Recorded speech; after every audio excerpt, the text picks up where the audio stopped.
Representation's important, man. 1966, the first Black Panther comic.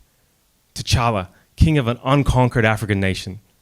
1941, Wonder Woman, an Amazon warrior from the mythical island of Themyscira. A woman smart enough to lead the Justice League, strong enough to fight Superman. And I know some of you are still not happy that Gal Gadot was cast as Wonder Woman, okay? I don't agree with you, but I get it, okay? I get it. Is it bad that Gal Gadot was Miss Israel, literally the poster girl for an apartheid state? It's bad, okay? Is it bad that in 2014, in so-called Operation Protective Edge, when Israel murdered over 500 Palestinian children, including those 4 kids playing soccer on the beach, is it bad that Gal Gadot got on Instagram to say #LoveIDF? It's pretty bad. Is it bad that in the middle of a genocide, in front of a live audience, Gal Gadot said people asking for a ceasefire have no heart? It's pretty bad.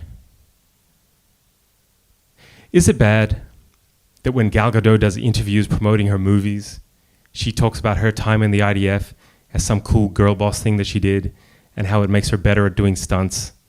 And because she's a white woman with a vaguely exotic accent, Hollywood and the media accept this as something normal. It's pretty bad. But you know, it's complicated, right? Sometimes you got to separate the art from the artist, okay? Look, I get it.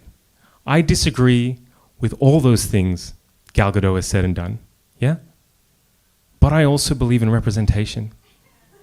I think stories should be told by the people who've lived them. And I think those Wonder Woman movies are authentic stories. Just think about it. Wonder Woman is an Amazon from Themyscira. And Gal Gadot is a woman from Israel.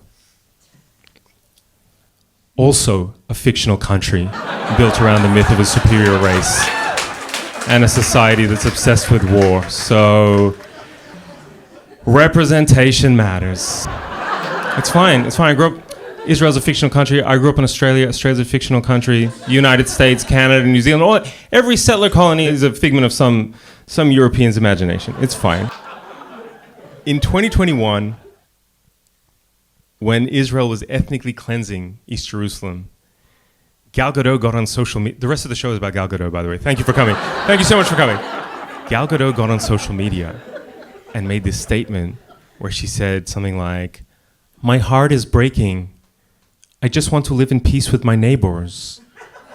She refused to use the word Palestinian. I was like, wow, neighbor.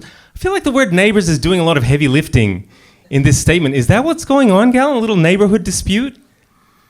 Imagine invading someone's house, killing most of the people there, locking some of them up in the basement where you starve and torture them, kicking the rest out into the street. And when the people in the street protest to get their house back, your reaction is, my neighbors are so loud. Why are they so unhappy? Why don't they live in their house? Now I know some of you think that was a pretty average impression of Gal Gadot. A bit shit, a bit hacky, yeah? And I agree with you.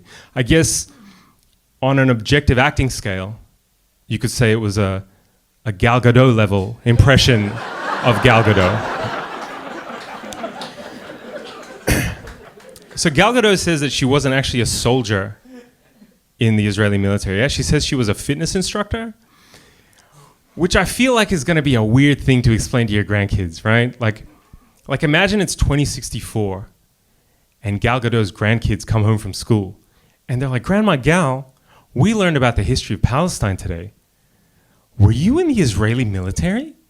Were you in this fascist genocidal army that we read about?" It's going to be weird for her to be like, "Well, sweetheart, technically, yeah, I was, but it's complicated. You got to understand. I was in the yoga and Pilates division, okay? I wasn't in the death squads. I was doing mindfulness meditation with them, okay? I found it's always good when you're stealing someone's land to incorporate a gratitude ritual into your daily routine. Look, for legal reasons, I should say that I am not at all accusing Gal Gadot of being involved in any war crimes. Except the time she sang Imagine during the pandemic. She should have been in The Hague immediately for that.